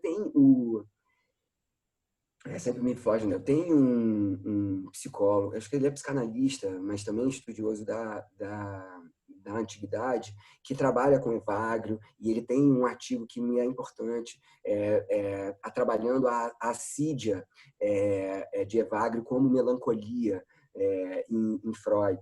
Né? E ele analisa ali o luto, a melancolia, né? Ele analisa ali, que são termos do Freud que eu conheço pouco, apesar de gostar, e, enfim, eu acho que dá sim para você fazer. Eu acho assim, os campos de pesquisa eles têm que se alargar. Eu não vou ser contra um campo de pesquisa. Né? Eu acho que você pode estudar os demônios como entes préternaturais, não totalmente sobrenaturais, porque eles fazem parte da natureza, né? Eles estão aí na natureza, mas eles não são, são seres exteriores à minha subjetividade que podem invadir a minha subjetividade. Ao mesmo tempo, também você pode abrir um campo de pesquisa analisando os demônios e o modo como o Evagrio descreve os demônios como elementos psicanalíticos, elementos como de neuroses, né? Neuroses ou até mesmo psicose, enfim, eu acho que são campos de pesquisa, um não precisa brigar com o outro, entende? Mas, olha, eu nunca mesmo senti nenhum tipo de crítica, nem por estudar astrologia, nem por estudar mística, nem por estudar demônios, pelo contrário, assim, as pessoas, a grande maioria dentro da universidade é muito laica, e é isso que eu queria dizer. Eu acho que hoje em dia, né, a gente vive um intercruzamento de um discurso universitário e de um discurso religioso fundamentalista que bate de frente por uma falta de diálogo entre essas duas coisas. Né? Muitas vezes eu vejo colegas mesmo tratando com leviandade a fé de pessoas, e muitas vezes eu vejo pessoas com muita raiva do discurso acadêmico, como se o discurso acadêmico não conseguisse ouvir, né, essas duas coisas. Eu acho que isso é um dos grandes problemas da política contemporânea, porque os cientistas não querem ouvir, né, os religiosos não querem ouvir os cientistas. E a gente poder fazer essa transição, eu acho fundamental para a gente sair desse fla-flu, né, desse branco e preto, assim, né? E pelo contrário, fazer a pesquisa andar, fazer a gente repensar, né? O Eduardo Vieira de Castro, antropólogo brasileiro, é um cara importante sobre isso, que quer repensar a metafísica a partir de uma metafísica indígena, né? A partir de levar a sério o que os indígenas falam, né? Mas não sei, já falei muito, né? Tudo bem? Eu acho que talvez dá para fazer um bloquinho, pelo menos com a pergunta logo do Pedro e da Moema. O Pedro pergunta primeiro e a Moema, vocês tenham elementos comuns. Pode falar, Pedro. Beleza, valeu. Estão me ouvindo? Professor Marcos? Assim, tudo bem? A primeira coisa que eu tenho que dizer é obrigado, né? É realmente tocante a fala do professor e obrigado. Dá vontade de falar só isso, né? Uma pergunta era, acho que o Felipe já caminhou um pouco nesse sentido, a pergunta anterior, que era como o professor conseguiria conciliar esse assunto, que dá para ver no brilho dos olhos do professor, que não é uma mera curiosidade historiográfica, né? É algo que o professor traz para nossas vidas, né? Hic et nunc, né? E eu acho que se não tiver isso, né, isso não vale a pena fazer. Não é amor à sabedoria, né? Se não tiver esse amor, né? Pode ser outra coisa, mas enfim. E a gente vive num ambiente acadêmico que hoje em dia é todo muito profissional, né? Cheio das suas mesquinharias, dos suas pequenas, não sei, acho que é óbvio para todo mundo, né? Que gera vários conflitos, né? Entre viver isso e o nosso mundo acadêmico contemporâneo com todos os seus problemas. Uma pergunta seria como conciliar, né? Como não deixar que isso seja só uma curiosidade historiográfica. Claro. A outra pergunta é um pedido do professor, que eu gostaria de ouvir o professor falar alguma coisa sobre amor. E faltou falar. Ágape. Né? Ágape é fundamental. Mas puxando um pouco até pro Eros, né? Já que o professor mencionou que todos esses caras são um pouco neoplatônicos, né? Por exemplo, o professor falou em lágrimas, o arrependimento e se perceber como não autossuficiente. O Eros é pauta, né? O Eros é piedoso, né? A piedade, né? O Eros é sempre uma parada de Diotima, mestre em sacrifícios, e a relação do divino e humano é erótica, ou seja, né? Aquilo que me falta. Eu sempre lembro no segundo Alcibíades, né? Que Alcibíades foi rezar, né? O que tem a ver a reza com a filosofia, né? Importantíssimo. Ele foi pedir algo, a gente tem que reconhecer que algo nos falta, né? Para rezar, para saber o que pedir, né? O que nos falta e tal. Então, sim, a porneia, o amor, pode ser um Eros decaído, mas eles não veem também que pode haver, esse mesmo Eros pode se elevar e virar aquela lágrima, pode ser erótica. Eu pensei, por exemplo, numa lágrima de agradecimento, com né? certeza. Tipo, recordar uma beleza que nos foi feita e ter alegria, né? Ou seja, não só uma não diria que é um sentimento de potência, mas um sentimento de que bom que isso aconteceu, né? Não é exatamente um arrependimento, é amor fati, de algum modo, né? Que bom que isso aconteceu, né? É recordação, de trazer de volta ao coração a beleza, recordar e ficar feliz, né? Você, olha, isso me foi feito, talvez repetir essa beleza que me foi feita para outro, né? Isso. É mais ou menos um choro da graça, né? Mas deixa as outras pessoas perguntarem, eu anotei aqui. Um choro da graça, fala. Moema, você pode fazer a pergunta logo. Tá. Então, obrigada também, Marcos. A gratidão é realizada, né, de todos nós, e eu também. Eu queria que você pudesse elaborar algumas coisas. Acho que na resposta ao Pedro você já falou, quer dizer, você pensa demônios como o Evrágio, como seres, né? Mas essas diferentes formas demoníacas ou a demonologia, ela passou por muitas histórias e por muitas hermenêuticas também, né? Desde os demônios como mesmo a interpretação cristã do que foi que aconteceu com Jesus no deserto, de qual foi a relação com os demônios, ou do que aconteceu dele, o que aconteceu com Maria Madalena, e o que era a expulsão dos demônios, o que era o exorcismo. Tem muitas hermenêuticas em disputa, né? Muitas narrativas em disputa. E isso chega até os tempos presentes, hoje, de uma forma também muito complexa, porque hoje, nas principais teologias, a demonologia está vinculada a uma teologia muito fundamentalista, e muito opressiva, e não libertária nem libertadora.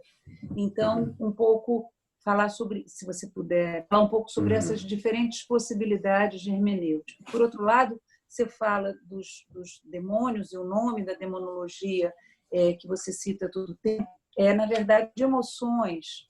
Então, o que é isso? São seres que coabitam num mesmo ser, que é o homem, e nela habita um outro ser, que é o demônio da avareza, o demônio da inveja. Como é que esses seres que não são eu habitam em mim, se o meu corpo e toda essa relação é meu? Porque, na verdade, toda essa identidade dentro e fora vai começar depois com Agostinho, né? Com essa com a reflexão de Agostinho, mas essa noção de subjetividade ainda não está consolidada aqui. Então, do que é que a gente está falando? E, por último, uma outra pergunta que tem a ver com o que eu acho que é o pior da tecnologia, que é justamente quando ela se torna arma de inquisição, quando ela se torna arma de perseguição. Tem a ver né? com a primeira então, pergunta. Se você pega toda a Idade Média, toda a Inquisição, a caça às bruxas, quer dizer, você demoniza o que você não conhece, você demoniza o que você teme e você exclui. Então, isso que foi o movimento inicial da ida ao deserto, como um movimento de autorreconhecimento, de média vai se tornar lógica de exclusão. E aí, você falou, mulheres também estão presentes, mas você só falou de homens. Então, são menos, valeria são poucas, a pena né? se você falasse um pouquinho de nós também. She-Note. Tá bom. Obrigada. Tem mais uma pessoa para falar? Ou não? Posso? Pode a Fabiola, então, fazer logo a pergunta dela. Porque... Eu respondo. Ah, tá. Sim, posso fazer a minha pergunta. É um prazer muito grande sempre te ouvir, Marcos. Grande Fabiola. Parabéns. Obrigado. Então, a minha pergunta é mais uma questão que vai ao encontro dessa posição que foi de trazer a fala do Nietzsche, né? Então, assim, primeiro, eu queria lembrar, já que foi falado também do professor Vieira de Castros, né, essa posição que ele coloca dos povos indígenas como estando em relação às pessoas que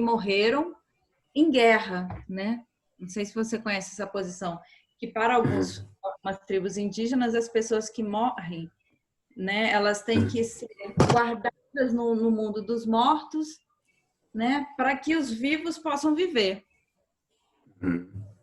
Então, acho que com o nosso governo atual, essa posição está sendo mudada, que a gente tem que enfrentar os vivos mesmo, né? Mas tradicionalmente, a gente, nos povos indígenas, eles enfrentam os mortos. E aí, se a gente for considerar o perspectivismo nietzschiano, né? Você abarca essa posição, né? Você pode contemplar várias posições. E no âmbito da sua pesquisa tem muito muito forte a questão da verdade, né? Então, assim, você enfrenta os demônios, o Deus, você está do lado da verdade, do lado de Deus, e aí você vai lutar contra os demônios numa posição de, você já está assegurado da verdade que é Deus, né? Enquanto no perspectivismo, até Jesus pode ser visto como um demônio, porque ele voltou, né, do mundo dos mortos. Se a gente se coloca na cosmologia indígena, o próprio Jesus voltou do mundo dos mortos, então a gente tem que dar um jeito, né, de enfrentar ali, né, brincando um pouco com essa questão. Mais essa questão, colocando mais até na sua condição, eu acho que você tem capacidade de quanto filósofo, né, se é melhor, na sua maneira de pensar, essa posição de defender a verdade ou perspectivismo? A gente pode levantar assim essa... Legal, valeu, ótimo. E vamos lá. Então, só voltando aí para o Pedro, a questão ele fez duas perguntas, né? A coisa do relacionamento de erudição historiográfica e o amor pelo objeto, né? Eu sempre falo isso muito nas minhas orientações, assim, como pesquisar, né? É claro que a gente está apaixonado pela coisa, né? Mas quando a gente vai trabalhar com a coisa, essa paixão muitas vezes dá uma esfriada, né? Não é todo dia que essa paixão, assim, né? Ela vem com essa força toda. E eu acho que o trabalho, ela tem a ver com esse poder viver a coisa de forma vigorosa, né? Então, porque é isso, né? Tem um lado que é uma erudição mesmo. É verdade que, por vezes, você vê pessoas brigando por uma letra ou por uma determinada palavra que parece que você perde um pouco o sentido macro da história, né? Por outro lado, assim, se você está imbuído daquele sentido macro, né, da importância, que no fundo você quer ser feliz, digamos assim, né, aquela palavra ali em Evagrio, se tal ou não em tal manuscrito, se torna recheada de força, porque no final das contas você quer ser feliz com aquela... Você entende o que eu estou querendo dizer? Eu acho que, assim, eu sou um defensor radical da erudição. Assim. Eu acho que trabalho acadêmico é erudição. No sentido de que, cara, você tem que ler o texto, você tem que saber de onde esse texto vem, você tem que me dizer a fonte, você tem que... É o texto que a gente tem. Eu sou um classicista, assim, eu defendo isso, assim, é a minha formação, é assim que os meus alunos trabalham, assim, enfim. Por quê? Porque o que a gente tem é o texto. Claro, filosofia não é só análise de texto, não é só o corpo do texto, mas é também. Né? É também o espírito do texto, mas sem o corpo do texto você não vai para nenhum lugar, assim, sabe? Então eu acho que tem as duas. É claro que o corpo do texto dá um canseira, né? A gente quer a paixão do negócio e de vez em quando é importante a gente sair também e se deixar, né, voar, mas não sei. E isso é muito tenso, isso é meio artesanal, né? Isso é muito delicado. E assim, esses textos são muito difíceis, são muito esquisitos, não tem tradução, às vezes não tem tradução para nenhuma língua, o negócio está em armênio, está em siríaco, sabe? Você só tem uma resenha da edição do siríaco que saiu da Alemanha do século, né, entendeu? Então é uma erudição assim. Eu gosto muito da frase do Ortega y Gasset: a filosofia é cinza, mas eu adoro cinza. Sabe? É uma coisa meio assim, sabe? Então, acho que tem uma paixão da erudição, né? A ágape e Eros, não, assim, para os neoplatônicos cristãos, Platão só errou de palavra. Ele queria dizer o ágape cristão, né? Orígenes, Evagrio, eles usam intercambiamente Eros e ágape, né? Então, assim, ágape. Eu até falei mais, a apáteia, tanto a apáteia, né, que é o objetivo, que é a ataraxia, que é o objetivo do monasticismo, eliminar as paixões, no fundo, você alcançar tem a frase do Evagrio, assim, a apáteia é a semente do ágape, né? Então, o ágape, e é Eros. Esse Eros é uma paixão visceral por Deus, né? Tipo assim, você tá profundamente apaixonado por Deus, assim. Então, e outra palavra fundamental aí é doçura. É outra palavra que eu queria trazer também. Essa coisa do choro como agradecimento tem a ver com doçura. Então, uma das melhores formas de enfrentar os demônios é a doçura, né? Ele fala disso de várias maneiras, né? E a Moema falou temas importantíssimos, dificílimos, assim. Eu estudo esses caras há pouco tempo, tem uns 2 anos, assim, que eu tô pouco tempo academicamente, e ainda mais quando você vira professor, você perde tempo de estudar, né? Você tem tanta coisa, então, assim... e eu tenho, Moema, essa é uma falha minha mesmo, tá? É falha da bibliografia secundária, que você sabe, eu tenho os textos das mulheres, né? Desses mostros que são menos pela própria tradição, que elas foram sendo apagadas, elas existiram. Nesses apoftegmas, você tem algumas que são as madres, né? Não só os padres do deserto, mas as madres do deserto. Você tem alguns deles que são das mulheres. Você tem também feitos muito interessantes de mulheres que se fazem de homens para poder entrar nesses mosteiros, né? Então, isso é uma porta, assim, e você tem gente muito interessante falando dessa sexualidade dos monges, não como uma sexualidade que apaga completamente a sexualidade, mas que como uma ars erótica, como que sublima a sexualidade. É um hipersexuais. Eles são hipersexuais. Esquisito, né? Mas tem um livro da Burgos, é uma mulher interessantíssima, americana, muito rica, que estuda as mulheres também, e ela fala The Sexual Life of a Saint. Né? Parece um oxímoron, assim, né? Deve ser meio sem graça, mas não, ela está falando, não, é o contrário, assim. É uma sexualidade muito radical. Né? A abstinência sexual é uma das práticas sexuais. Né, para intensificar a sexualidade, para ela ir para um lugar, né, para ela estourar em outro lugar. Né? Outro tema que você fala, parece que eu estou demonizando os demônios. Né? E é isso. E aí, juntando até com a frase da Fabíola, né, frente a uma verdade, a uma perspectiva. Gente, eu estou estudando cristianismo, eu estou estudando os padres do deserto, eu não vou aqui falar de relativismo da verdade, eu não vou aqui falar de possibilidades outras de salvação. No sentido, não é que eu não vou falar, eu, enquanto pessoa, enquanto pesquisador, eu levo isso em conta. Mas, de novo, a compaixão a compaixão hermenêutica, né? No sentido seguinte, eu vou entrar na lógica deles, né? E é isso, só existe uma única verdade, a verdade é o Cristo. É muito difícil de você... É uma coisa você dizer que não há teoria das ideias em Platão, né? Tudo bem, beleza, tamo junto, né? Eu quero defender isso também e tal, né? Mas você vai penar, né, cara? Que em diálogos muito importantes ele falou com todas as letras, né? Você vai penar. Então, se você quiser dizer que eles são relativistas, ou, digamos, um perspectivismo, que eles aceitam outras formas de encontrar a verdade que não através do Cristo, você vai penar, porque eles falam o contrário, né? Eles falam, não, as outras, o Afrodite, né? E eles falam, essa religião cristã grega é uma religião equivocada, eles usam esses termos, né?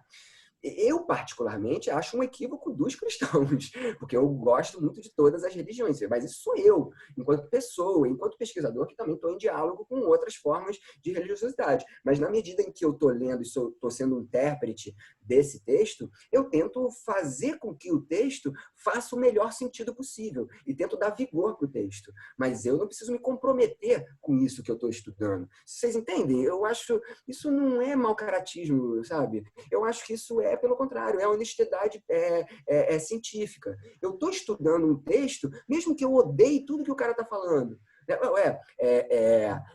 Um dos maiores estudiosos sobre astrologia é um cara que odeia a astrologia. Né? Mas, gente, ele leva muito a sério a astrologia antiga, né? O Boucher-Leclerc, o Boucher-Leclerc, né? L'Astrologie grecque, né? É um livro de erudição, é o livro mais importante sobre a astrologia helenística. Não tem como você... Mas o cara está tentando destruir a astrologia helenística o tempo todo. Mas ele tem uma honestidade de pesquisa que ele levanta todos os argumentos dos astrólogos e coloca ali, sabe? E ele conhece muito bem. Então, se a gente é pesquisador, a gente tem que saber ler o texto. E ler o texto é deixar o texto falar. E, cara, realmente dá um embrulho no estômago quando você vê as pessoas falando. Agora, quanto os demônios e os fundamentalismos, né? Isso é muito perigoso mesmo. E a gente tem que tomar muito cuidado com isso. E eu, enquanto também uma pessoa política, né, vou tomar muito cuidado com isso, vou salientar isso. E é por isso que eu sempre tento jogar a coisa para uma escravidão, para um ser subordinado, por espíritos que te sugam e que te querem mal. E não simplesmente por uma coisa que eu não conheço e que é claro que pode passar para isso, mas isso realmente é muito perigoso. A gente tem que prestar muito atenção para isso, né? Porque para você falar que um orixá é um espírito do demônio, a gente tem que acabar com ele, porque veja, isso é outra coisa, né? Jesus não mata o demônio.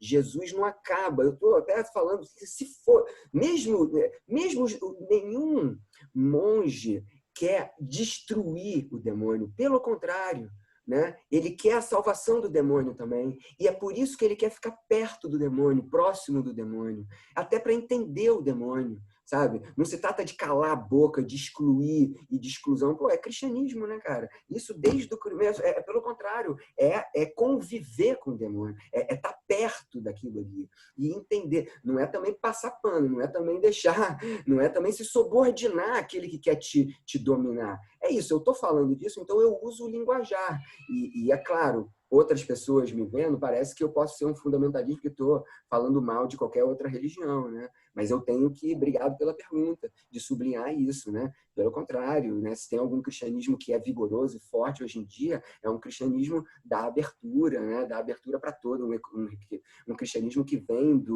um catolicismo do Concílio Vaticano II, que vem da abertura do ecumenismo muito radical, né? De uma abertura para todas as religiões, né? Enfim, espero ter conseguido dialogar um pouco. Essas perguntas são muito difíceis mesmo, tá? Pois, então, a gente passa um pouquinho da hora, mas porque, enfim, quando o assunto é bom, né? Quando a palestra gera discussões mesmo. Então, a gente encerra por aqui, pessoal. Muito obrigada pela participação de todos, em especial, muito obrigada, professor Marcos Reis, pela fala, que foi riquíssima para todos nós. Enfim, um assunto que precisa ser conhecido ainda na história da filosofia, que é pouco conhecido, e é sempre bom ter essa oportunidade, cada vez mais, de conhecer, de ter contato com esse Poxa, eu período. agradeço muito, Deise, a vocês todos, cara. Que bom, foi um momento muito bom para mim. Falar, que legal, que eu sinto honrado mesmo, cara. Falar, bacana, vou estar lá perto de todo mundo de novo, vou poder falar. Deise, eu posso pedir para o Marcos só uma última coisinha? De repente, esses livros que você citou, tanto do Evrágio quanto esse outro. Evagrio o nome dele. Perdão. Então, Evagrio, o lance é o seguinte, talvez vocês conheçam a L'Aube e a Belle Lettre, né? A L'Aube e a Belle Lettre são as publicações inglesas e francesas dos textos gregos e romanos. Tem uma coleção chamada Sources Chrétiennes, fontes cristãs, a Source Chrétienne, que publica a patrística, basicamente a patrística, em textos assim primorosos, de uma edição, análise dos textos básicos, estabelecendo os textos. Então está na Source Chrétienne, né? E o nome dele é Tratado Prático. Na verdade, você tem traduções em português assim, que traduziram do francês e tal. Então, o Tratado Prático do Evagrio, né? Um dos textos mais importantes sobre a demonologia dele, e os apoftegmas. Os apoftegmas são, cara, divertidíssimos, assim, correlatos ao Diógenes o Cínico. Os apoftegmas, os ditos e feitos dos padres do deserto. Tem essa ediçãozinha aqui, que acho que você até acha, que é eu sempre esqueço, editora Lumen Christi. É uma editora que nem sei se existe ainda, Lumen Christi, traduzido pelo Bettencourt, Lumen Christi, não sei se dá para ver aí, não sei se dá para ver, Lumen Christi, e traduzido pelo Bettencourt, que é também um monge. Quem conhece um pouquinho o monasticismo contemporâneo conhece esses caras, né? É a origem do monasticismo. E, gente, obrigado pelas perguntas. Eu também posso te passar, Moema, esses estudos sobre as mulheres do deserto também. É muito legal. Ótimo. Entre em contato. Eu estou no Facebook, eu estou com um canal agora no YouTube, né? Eu devia ter falado isso aí. É um jeito de expressar que eu estou falando sobre filosofia como forma de vida. Eu ainda vou chegar nos demônios um dia, né? Estou nos estoicos lá agora, enfim, né? Muito obrigado, gente. Valeu mesmo. Agradeço de coração. Obrigada. Agradecendo de novo a todos, ao professor Marcos, só reforçando que foi um momento realmente incrível, tem tudo a ver com o que a gente está passando, de algum modo, desse momento forçado da gente, né? Mas só para lembrar, então, reforçar o agradecimento ao professor Marcos, mas lembrando que semana que vem continua a SAF, temos na segunda, nesse mesmo horário, uma roda de conversa com a Aline Costa e com a professora Débora Danowski. No dia 6, nós temos a Jean-Marie Ganeban. No dia 13, nós temos o professor André Duarte, da UFPR. E no dia 20, nós temos a Algária Matos. Todos eles nesse mesmo horário. E vocês podem acompanhar a gente fez um perfil no Instagram, mais informações, está tudo lá. Enfim, pessoal, muito obrigado a todos e boa noite, que todo mundo fique bem. Obrigado, Marcos. Boa noite, gente. Valeu. Nos falamos. Obrigada, Tchau, gente. gente. Alphaville. Obrigadão. Tchau, Daisy. Tchau.